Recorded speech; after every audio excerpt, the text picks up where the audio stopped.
want to capture exactly this setting, right? I Yeah, this is not just like a random background. I've gotten stuff from Rumi. I've got this entire shelf of books. My biggest sorrow is I wasn't exposed to Urdu literature, nor did I ever read Urdu, because that have been perfect. And being from Bangalore, my Hindi was like a second language, but it was so tough for me. But these are all translations that I have with English and Urdu, and it's just beautiful. It's my attempt to read all of our poets, but it's a very lofty ideal. I haven't succeeded, but I make small steps. And that is the perfect introduction to the Purple Corner, which is our YouTube channel. It's our corner of the internet, as we say. I don't think anything could have better introduced this interview, this sit down about the vast empty, which is your poetry collection, than you turning around in and grabbing books off your shelf. I love it. Every time I speak to someone for the first time, the first interview we do with them, I start with the question of tell us your journey as a reader.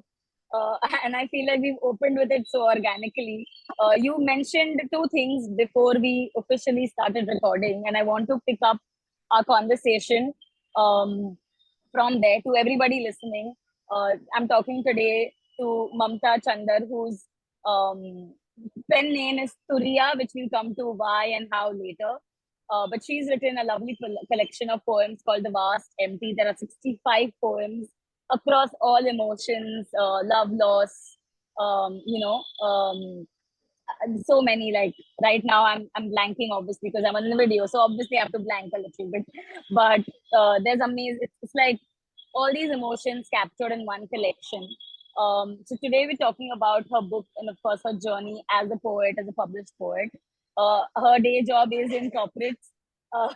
So how you manage and as a consultant and writing, because typically you think of these two worlds as very opposite each other. So we'll be talking about that as well. But straight away, before we start recording, we were discussing about Purple Pencil Project and Indian literature. And Mamta, you mentioned how you were exposed to Indian writers, Urdu poetry much later in life. So do you want to talk about your journey with that? And let's begin with that. Yeah, thank you so much. It's so wonderful to be here. And I'm always, it's such a delight. And, it's like a pet passion for me to discuss books and writing. So this is just a perfect setting on, this afternoon.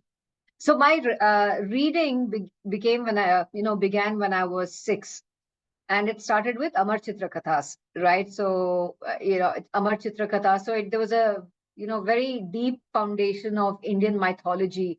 It started with that because I wanted to read, and we were in Hyderabad at my uncle's place, and I was just bored, and they said, "Here, take get her some books." And oh my God, that was the best thing that my mother could have done. And I did that the same thing with my daughter as well. When she was very young, I gave her those soft books, and she started reading, and she has a fantastic reading habit just like me. So it's and we're always looking at what are the kind of books that we want to read. Anyway, coming back to my story, Amar Chitra Katha, then Tinkle, then Champak, and Target, all those magazines. Then I moved on to a lot of stories, whether it was R.K. Narayan. And, in our school during the ICSE, I think we had a separate, small book with short stories. So it gave us, somewhere in school, I was also exposed to some of our Indian writers. And that kind of started a lifelong love of Indian literature. And for me, I think the explosion of Indian literature happened with The God of Small Things, Arundhati Roy's book. And that kind of set me on a journey of Rohington Mistry and more of Bapsi Sidhwa, Arundhati Roy. Just the whole world kind of opened up. But as a kid, I think I did miss a lot of the Indian writers for our age, young adults or teenagers, because it was just Enid Blyton. And then, of course, you look at the Nancy Drew, Hardy Boys, and all of that. But now when I see that there's so much writing by Indian authors for younger children, I think that's fantastic. So that started, and then I started exploring a whole lot of genres, anything. I love fiction. Then, during my B school, you had the mandatory, business books that you had to read. I started to delve into that. Somewhere along the way, I was done with a lot of fiction. And then what I do is every December I pick up, the top 20 or 15 New York bestsellers or whatever I can get my hands on. And then I spend December reading instead of traveling. So you get a bit of a break. So that's always been my journey. Somewhere in between, I started to read up a lot on philosophy. I think that must have been about 20 years ago. A lot of the literature, poets, Rainer Maria Rilke, who I find very philosophical. He was a great influence. Rumi, then J. Krishnamurti. A lot of the writing around Vedanta and mysticism, all of that happened. So that's been, I think all of these have really brought me to this stage where I love reading. And, I've been writing since I was young, but never in a very serious manner. And then, of course, work takes precedence. And then I picked the pen and said, hey, you know what, I should start writing again. And what I thought would be a novel, actually, it was just poems. So that's where I am right now. That is fascinating because just thinking in novel and thinking in poetry are so different. Yeah. Right. So the two things, right? One is the discipline it takes to tell yourself, what I want to say does not require so many words. It does not require to be a novel. I think that's amazing. That's commendable. I don't think a lot of like people who've written for long time, and worked on craft for a long time also uh, are immediately able to cut down their words. You know what I mean? I think it's also, I mean, like none of my friends or family were surprised, when the book came out. But I think I was more surprised because I always thought I was going to write a novel, and there is still a novel in me. But eventually, when I started writing, it was a very different journey. So it was more about the observation of things around, about sensing and feeling very deeply, and those kind of formed into poems and came out, right? So I think it's two very different things. So, and of course, I think years of reading poetry is also, has always enthralled me. uh, as a form of expression, as a medium. I think it's just so precise and beautiful and so powerful. So I think maybe it's no surprise. Maybe I'm the only one that's surprised. But yes, I've been an ardent poetry buff for a very long time. That's amazing. And you have your bookshelf to prove it. Like you were mentioning that you've been buying books for as long as you can remember. You mentioned a little about Eastern philosophy influencing you as a reader, as a human. And could you talk a little bit more? I know you mentioned Vedanta and stuff, but were there particular books that really called out for you, or books that that how do I put this? You say start writing professionally, or rather sat down to publish right 3 years ago, which considering what you said about your journey with reading and writing is a very short gestation period as a writer. I would say 3 years is just quick. Yeah. So was there a moment or either a trigger or something that happened that made you say, okay, you know what, now I want to sit down and write? What was that stuff, the moment or the incident or the thought that brought it from your subconscious to an action point? Ab to karna hi hai. I think the trigger is very funny. I had written something, or I was just corresponding with somebody, and they asked, "Are you a writer?" I was like, I mean, I was like long time back when I was, in my early days of youth, but I was like, no, I'm not. And then I wrote why, I started to figure out why I'm not writing. And then I wrote this very, like a couple of short paras on why I'm not a writer. And it looked really good. I was like, wow, this looks nice. And once you put pen to paper, right? And I think that somehow it's kind of, started like it's unlocked something in me.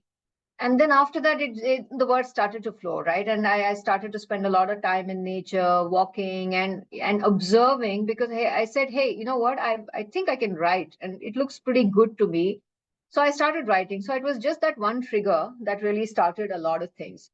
But coming back to your earlier question on, books influence, I think the beauty of mine is I'm not at all well schooled in any particular philosophy or train of thought. I've not read all the Vedas. I've not done any of that. No religious, strong religious affiliation in terms of, I'm going to follow this or that.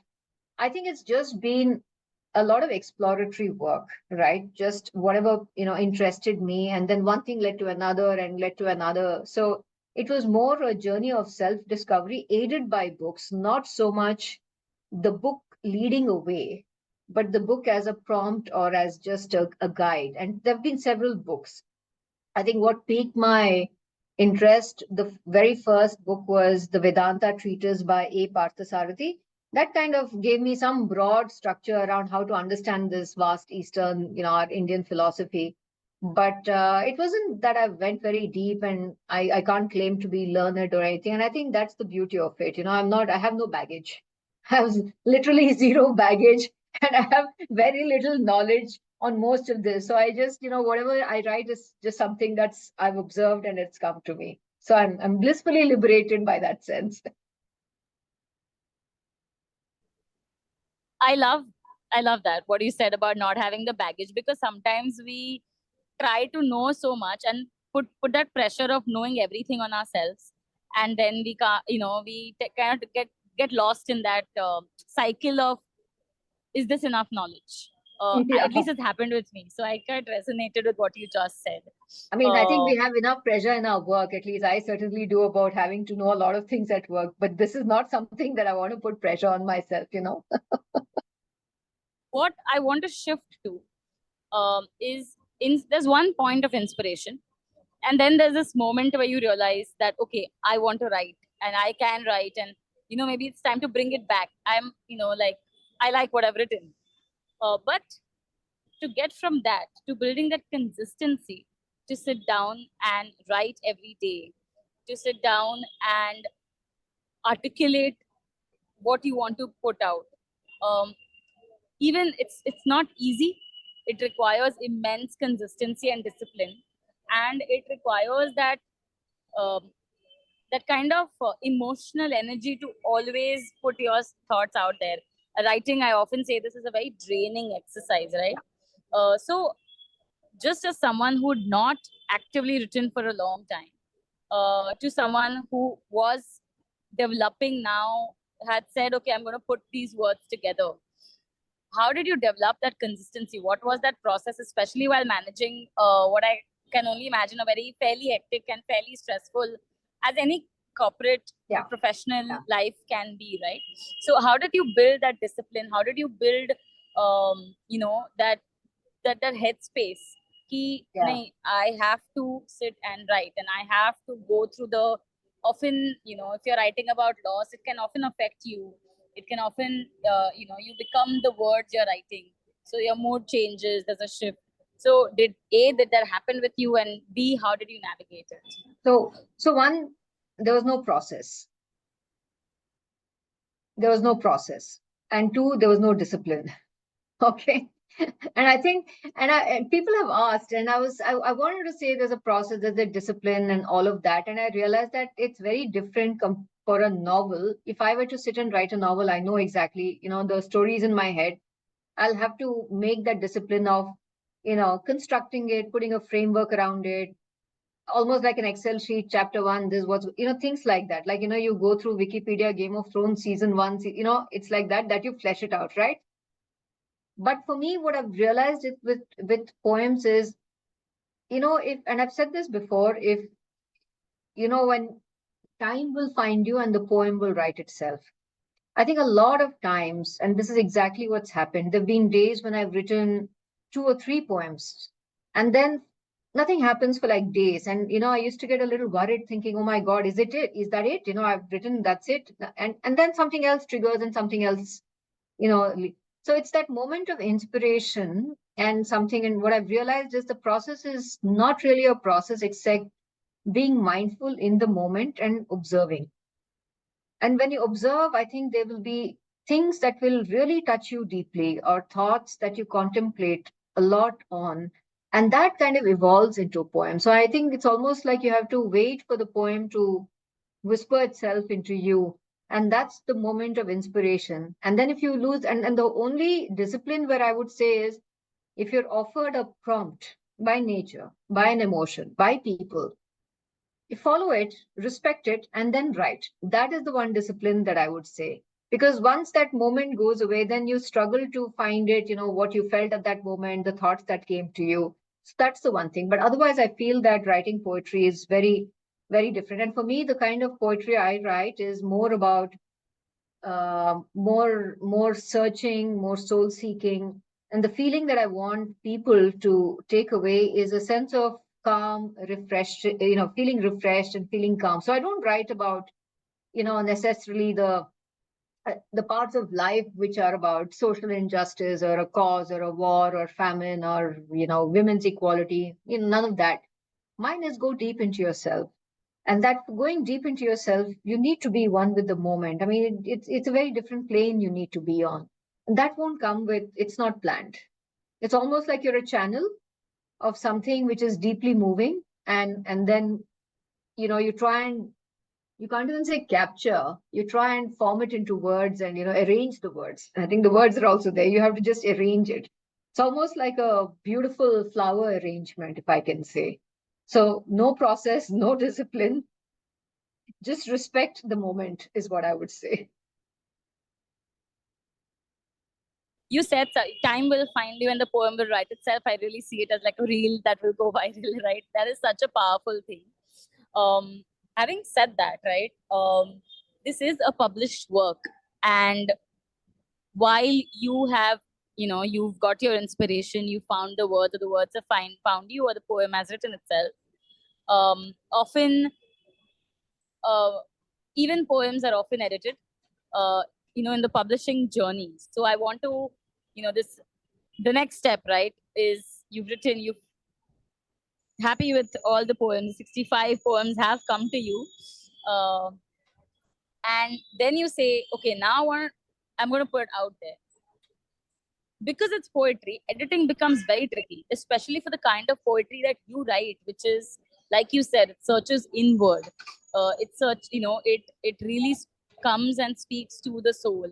Um, was there a process of editing? One, and if yes, what was it? Um, Parallel to this, of course, is, I don't know how much you knew about the publishing journey before you started. You kind of considered putting your book out there, putting your collection of poems out there. Uh, how did you navigate that? So these are two things I want to speak about, or I want you to speak about right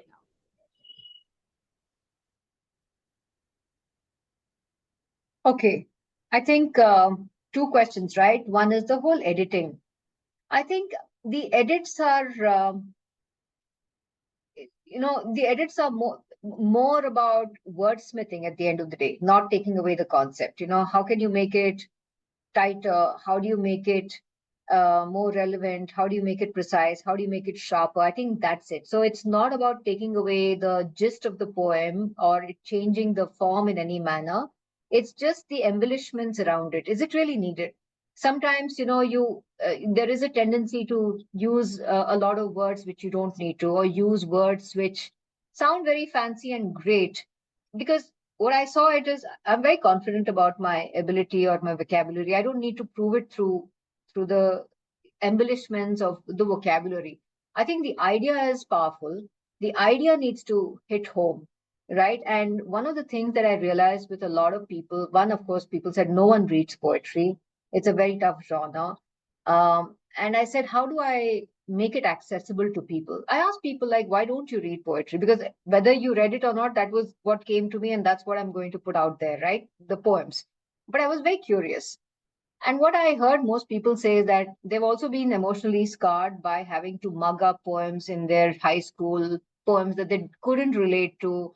It didn't make sense. It's the same poem. My daughter read Daffodils. I read Daffodils. My mom read Daffodils. I'm sure her mother also read Daffodils. It's a beautiful poem. There's no doubt.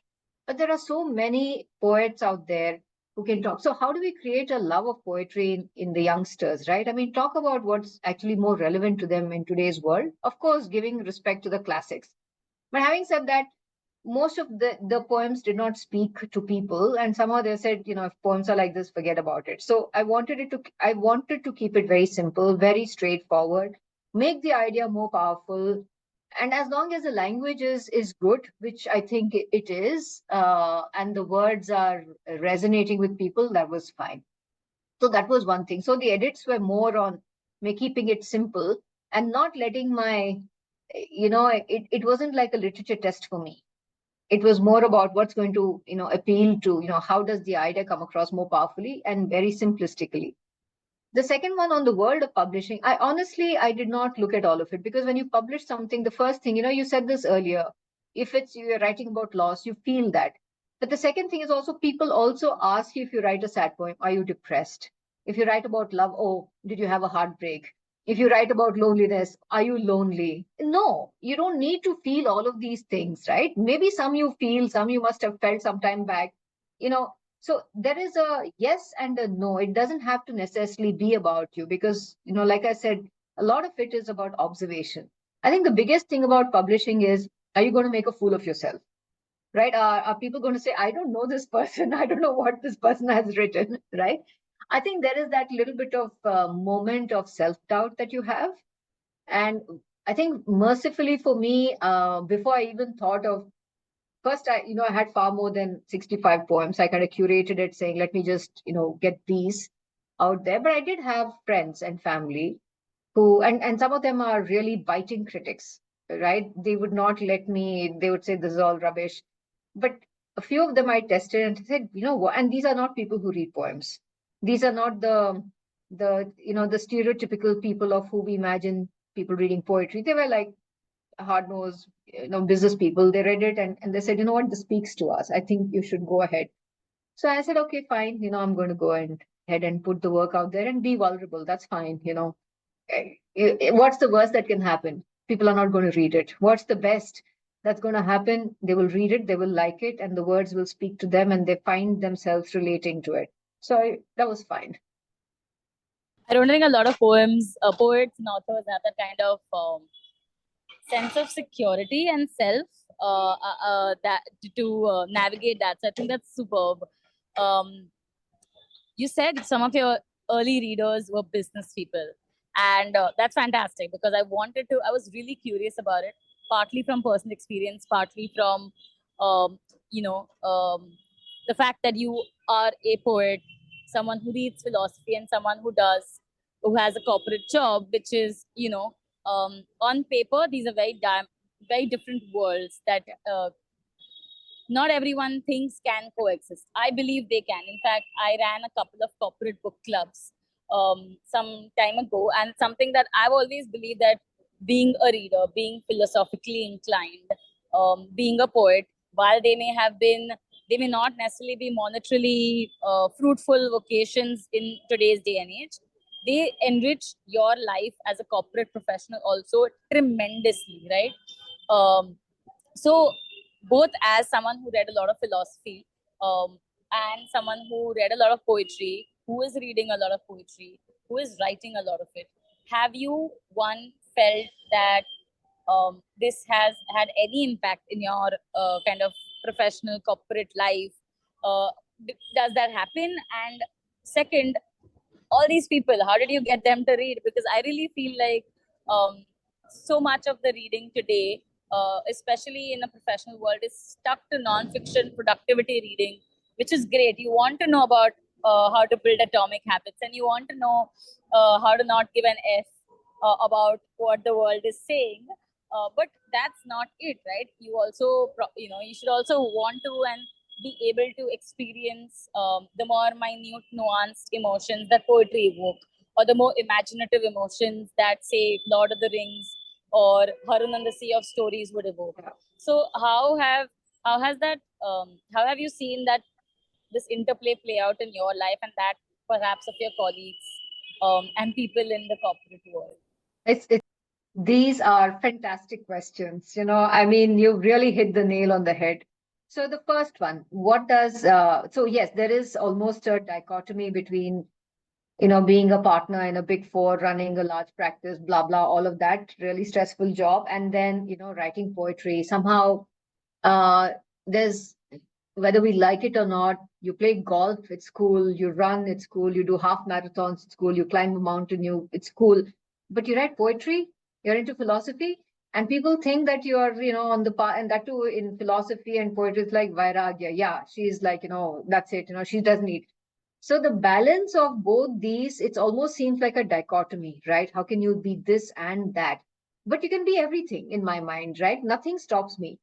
So initially, I'll admit that I was very hesitant to bring about, too much of my poetry because I still, there is too much of this, not for anything, because people don't understand poems. And to what you're saying, I had the same view that, these are people who are going to say, hey, a little soft artistic type, and there's this whole thing, right brain, left brain, whatever. So I wanted to say both parts of the brain are working very well. Don't worry about it, kind of thing, right? It's like, it's about harnessing both parts to the best extent. And there's nothing wrong in being one or the other, as long as we don't feel that one is better than the other, because and that's the whole thing about having inclusivity, neurodiversity, right? All of that. But anyway, having said that, so for some time I was a little hesitant. Then I got more comfortable by saying, hey, you know what? Yes, I've written. And I was surprised with the number of people who actually read. And almost like after I started, talking about poetry, I saw a lot of my colleagues talk about their own passions, and it's all of them are more artistic. So more poets have come out. They're talking more openly about it. Now, I don't know in the larger scheme of things whether it's not really as cool as playing golf, I guess. But it doesn't matter to me. I've been working. This is what drives me, this is what keeps me passionate. Now, coming to the other question that you asked, who are the people? So one is, my so I went to IIM Calcutta. I'm a graduate, alumni of IIM Calcutta. So the first group that I sent to was my group of my batchmates, and a lot of them read it because I wrote it. I think they were also curious, but a lot of them also on their own had picked it up, had read it, and they said this is really good. Some of them even went, on our professional networks sites to say this is actually good. So you won't do that if you feel that it's not really, you don't want to be associated.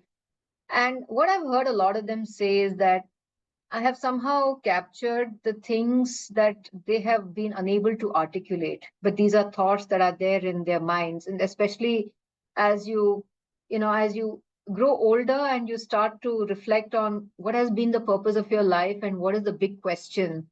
Forget about the answer. It's always about the question, asking the right question and wondering about the right things. I think somewhere I've been able to do that. So that was very interesting. And the folks that I sent to were actually well-read people, not necessarily who read poetry, but they read through my book, so they could relate to it as well. What was most surprising was I had attended a session with poets of Delhi, and the number of young and what I saw was the number of young people who are all into poetry. It was fantastic, and it kind of opened up a new world for me that, hey, you know what, there are people who read poetry, and there are people who are writing poems, youngsters, about a variety of things, and very, very talented. So I felt like, okay, I'm not alone in this journey. So yes, I think, yes, there is and when I started writing and I'll come to, and I'm sure you have a question about the name Turya. But when I started writing, I was looking for the name that would capture the essence of the poem and also of me. And that's how the name came. There's a separate meaning toward the name. But at the back of the book, I've also said, this is Mamta. I'm not trying to hide, but under a pen name. But I want these two personalities to be different when I started off. But now I'm very comfortable with the personalities merging. So it's all right. I want to say yes because I feel that I've written something which is going to interest a lot of people. So go ahead and read it. And somewhere I think I also want to say that it doesn't have to be right brain, left brain. It doesn't have to be always in a corporate case, something which is, it has to be like a very macho, active doer kind of thing. It can be a painting, it can be anything else also. So I think I'm very comfortable with it now. The only thing I do is make sure that, all my poetry work, everything is over the weekend or late evenings. But apart from that, I'm letting everything merge into one another. That's fine. I feel like this whole dichotomy that you speak about almost becomes a self-fulfilling prophecy, right? When you say that, okay, if you are a doer, corporate person, you cannot be, a thinker, poet, painter, or creative artist type person, as they call it, as the parlance. I don't know who the they is, but there is this language is used, which I think becomes a self-fulfilling prophecy. Almost it didn't exist, but then someone put it that way at some point, and then that just became kind of the standard to hold on to. But you said this thing about having this alter ego and this name signifying, I really resonate with it. I don't know if you know, but I think most everybody who starts blogging starts off under one name until they are comfortable to assume that identity in their original. So you really, in that sense, you've captured it like ekdam perfectly. Because I remember when I started writing online, and I've had many phases, and I've never been able to have that kind of continuous consistency under the same name. So at some point I was Sakhi, at some point I was a digital humanist. Now I am in Prakriti Manyar, and that's it. That's all of me, on one, like, in one person, in one on one face, through one voice. But there were many phases in my life where I was many different people, because I don't think I was fully comfortable owning up as Prakriti to the words I was writing as someone else. So merged. Now you're very comfortable being one and both at the same time.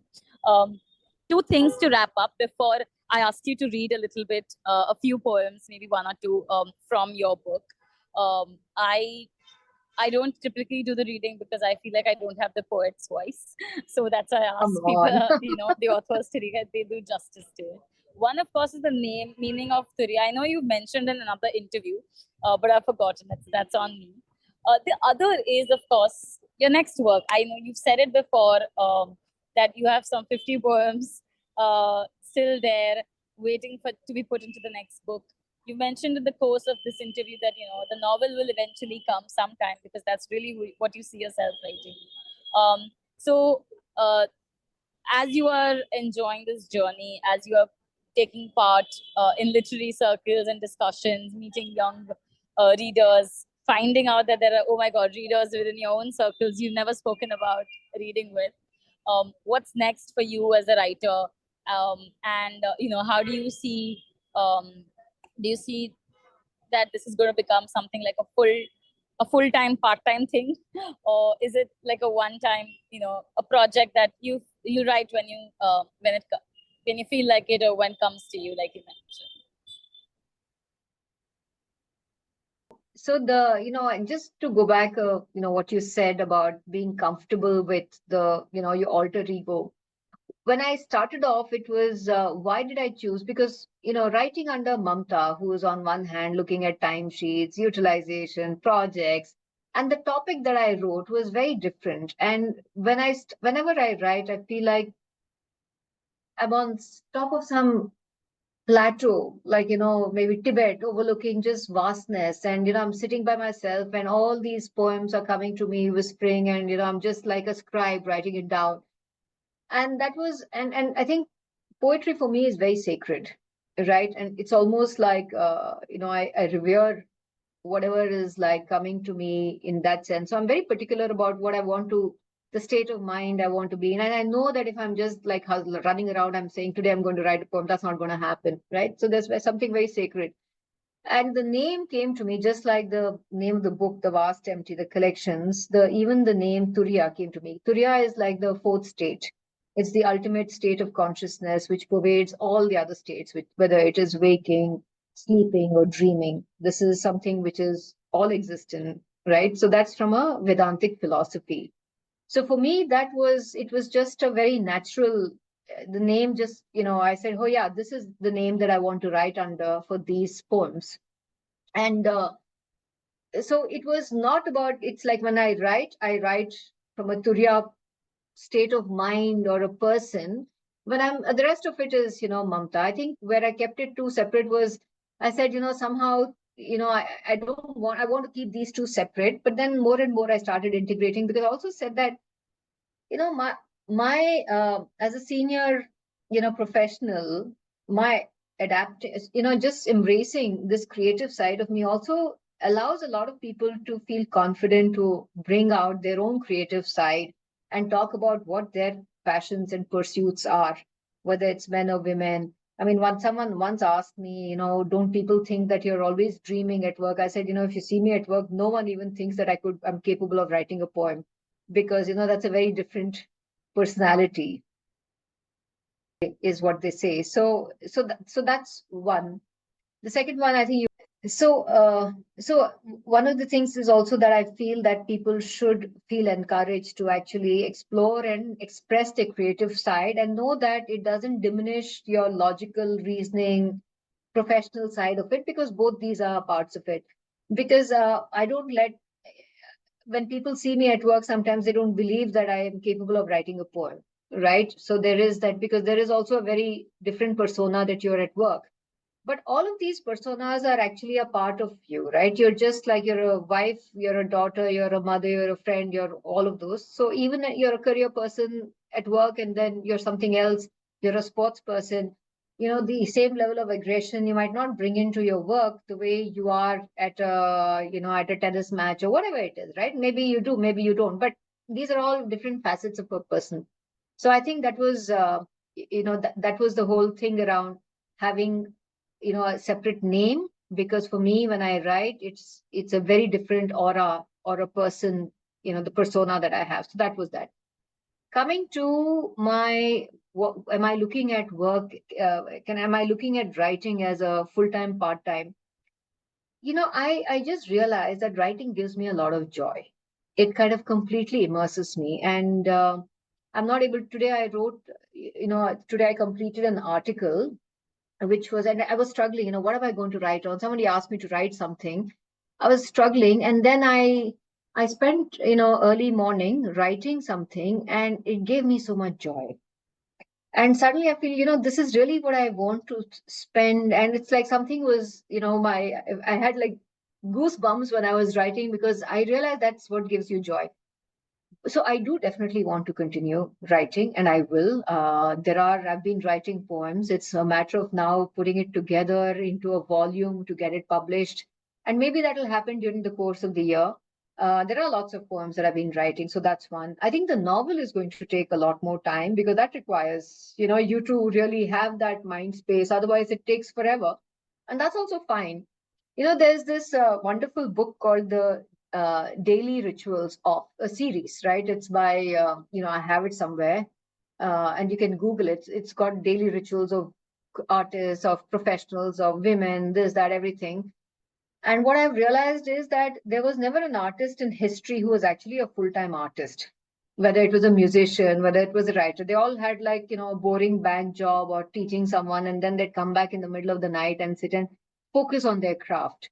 Or they were like, women who were running full families, who after finishing off all their chores, they were able to sit and write at the end of the day on the dining table and things like that. So I think it's when it becomes a full time, for me, the way I see it, then there'll be pressure, right, to write, to make sure that it sells and all of that. Then the joy goes away. So I will continue writing. The novel will happen. But let's see. I think the novel is a little more, slightly far away. The book of poems is very much over here. And yes, I do see myself as a full-time, part-time writer at some point. What part is part-time and what part is full-time, I don't know. But yes. I like that's something I realized when I was studying journalism, that why do we study journalism? You study the lens that you will be a journalist from. So if I'm going to be writing about politics, I need to know the politics. I don't need to know the journalistic part of it. That's just a tool, a medium, a zaria, right? And the thing you said about artists in history, um, I don't know whom this quote is by, but I read it, that said that in order to sit down and write, you need to stand up and live first, which really speaks to how, and so many writing coaches, writing tips will tell you. Stephen King, whose book on writing has been pretty influential in my life, he says that he's done his best writing when his day job was doing manual labor, because his body used to tire itself out so much and his mind used to have so much energy left at the end of the day that he would have all these creative ideas while doing very mundane work. Of course, not to say that all day jobs are mundane and boring and at any less or high pedestals. Just to say that sometimes, not sometimes, most of the times, if you have chased experiences, whether as a job, as a traveler, as whatever it is, it's when you can then channel that back into your art in a very holistic way, in a very authentic, sincere way, because now you have a story to tell. The simplest example I've given, I've talked about this a lot among my friends. I say, I only have a story to tell if I've gone out partying last night. Otherwise, if I've sat at home and just written and read a book, then I don't have a story. I just have words, and those words are empty and shallow, and they're not rich with. I mean, you could it at a party level, it could be gossip. At a higher level, it could be something more spiritual, something more profound, something more epiphanic. But at the end of the day, that story happens when you really live life, not when you Yes. stay away from it. So I really like that you touched upon that. No, And with absolute. that, um, I if you can take a moment, pick up any two poems of yours, or even if not yours, you want to read something else. But I'd like if you read yours, and share a glimpse of it with the people who are watching. No, absolutely. It'll be my pleasure to read. Just before that, the author is called Mason Curry, The Daily Rituals. And you're so right, Prakriti, that you need to live to be able to experience all of it, to really, give voice to an authentic self, right? So it's, I'm not one of those who'll sit in an ivory tower. All these are lived experiences of feeling. So anyway, this is the book. And I always have this little worn out now bookmark. I really should get more bookmarks. But anyway, I'm going to read something which I have read many times, but somehow uh, it seems, and you're an entrepreneur. You have, you have been incubating and looking at a startup. And so here's the thing, maybe this will resonate with you. The poem is called Obsession. Here goes. How comfortably ensconced you are in my mind, my love, as constant as my breath and the beating of my heart. You are embedded in every waking thought, all of which weave themselves into a gossamer sheath that I gently draw over me every night, willing myself to dream of you. You and I, we travel deep in my dreams into a life we could have had with each other. But when I wake up, I wonder, would you still fill my mind the same way if you were here by my side? So, this is one where people ask me, who is it for? And I say, it doesn't have to be a who, it could be a what, right? You're obsessed with an idea. Maybe it's a startup idea, it's about something dreaming big, and you get it. Are you still happy with it? Or do you think that life could have been better? So some of these things which we obsess about, it could be anything, a different life, a different person to live with, a different kind of a job. So that's what this is something that I liked a lot. I'm going to read one more. It's called The Sound. And I've done some poetry performances with music.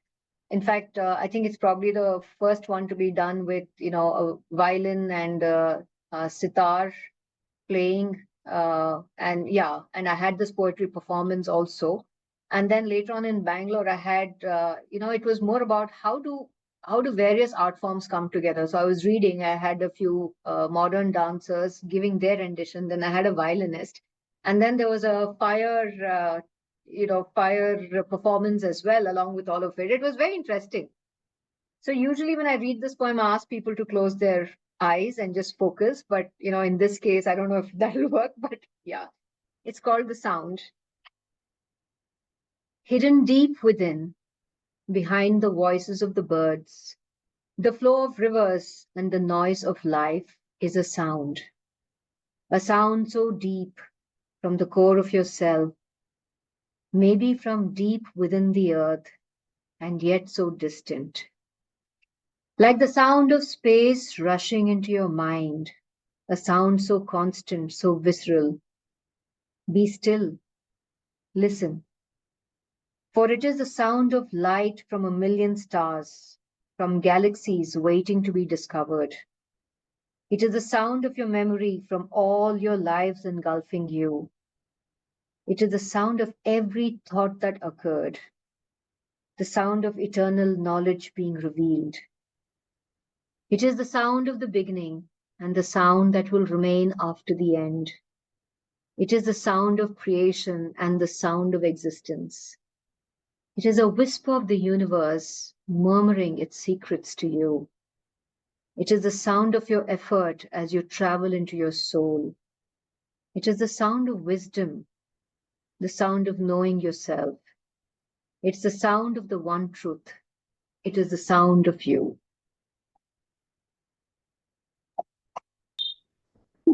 I wish I could applaud. And um, those that is a beautiful. I love the sound. I love it. Um, Thank even you. though I didn't close my eyes, I could really it was meditative in the sense that my awareness was not on anything else. Um, that's beautiful. Even the previous poem, um, you said it could be a what, and that's exactly right. Because the moment you said it, I thought of Chicago because I often think of Chicago as my what if. If I had stayed in the US, what my life would have been like now. So I often think of my time in Chicago very much with a bittersweet kind of nostalgia. Um, so that's really powerful stuff. Thank you so much for writing Thank and you. sharing it today. I'll drop, and of course for talking, taking so much time out. I know we've kind of overshot what we expected to talk, but I'm glad we had this amazing conversation. My pleasure. Your questions were really Thank you beautiful. so I much mean, to thank you everybody so much. listening. I will be dropping the links in the description. We'll obviously be sharing bits of this across our socials, so stay tuned.